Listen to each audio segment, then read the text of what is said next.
ओम श्री गणेशाय नमः। ओम श्री आशुतोषाय नमः।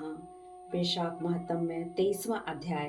व्याध कहने लगा कि हे महात्मन, भगवान विष्णु कैसे हैं, उनको कैसे जाना जा सकता है, और वैशाख धर्म क्या है जिससे भगवान प्रसन्न होते हैं। व्याध के इस प्रकार पूछने पर मुनि कहने लगे कि सर्वशक्तिमान, निर्गुण, निश्चेष्ट, अनंत, सच्चिदानंद स्वरूप हैं और संपूर्ण चराचर विश्व के स्वामी हैं। अब मैं उनके लक्षण बताता हूँ जिससे उत्पत्ति, स्थिति, संहार, आवृत्ति, नियम, प्रकाश, बंध और मोक्ष होते हैं। पंडित लोग उसी ब्रह्म को विष्णु कहते हैं। ब्रह्मादिक देवता सब उन्हीं के आश्रित हैं। इतनी कथा सुनकर व्याध कहने लगा कि हे ऋषि, प्राण सर्वश्रेष्ठ क्यों माने गए? यह बात मेरी समझ में नहीं आई। शंख कहने लगे कि हे व्याध, प्राचीन समय में नारायण भगवान कमल योनि में ब्रह्मादिक देवताओं की रचना करके कहने लगे कि मैं ब्रह्मा को तुम्हारा राजा बनाऊंगा और जो कोई तुमसे सर्वश्रेष्ठ हो उसी को तुम युवराज बनाओ।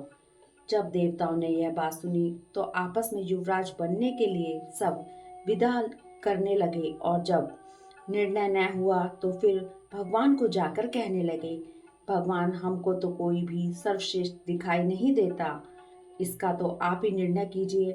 भगवान ने हंसकर कहा कि मेरे विराट रूप में से जिसके निकलने से शरीर गिर पड़े और फिर प्रवेश करने से शरीर खड़ा हो जाए, वही श्रेष्ठ है।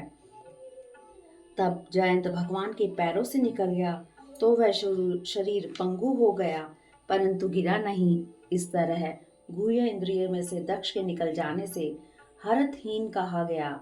नेत्रों में से सूर्य निकल जाने से नेत्रहीन, नाक से अश्विनी कुमार के निकल जाने से नासिका रहित, कानों में दिशाएं निकल जाने से बहरा, जीवा से वरुण निकल जाने से अक्षरस, और मन को चैतन्य करने वाले रुद्र के निकल जाने से तो जड़ कहलाने लगा, परंतु देह गिरी नहीं, वरन पूर्ववत सब कार्य होते रहे।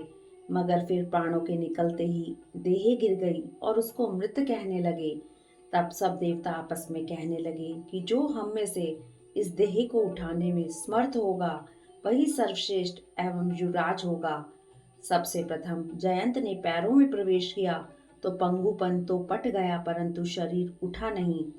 दक्ष गुह्य इंद्रिय द्वारा प्रविष्ट हुआ, इंद्र हाथों द्वारा, सूर्य नेत्रों द्वारा, अग्निवाणी द्वारा, रुद्र मन के द्वारा प्रविष्ट होने पर भी देह उठी नहीं। सबसे अंत में प्राणों के प्रविष्ट होते ही शरीर उठ खड़ा हुआ। इसी कारण प्राण सर्वश्रेष्ठ और युवराज बना। तब प्राण के सम्मान के लिए सब सामवेद का गान करने लगे। इसलिए स्थावर और जंगम आत्मा के लिए यह सृष्टि प्राणात्मक है। प्राण की उत्पत्ति है, प्राण बिना जगत कुछ भी नहीं।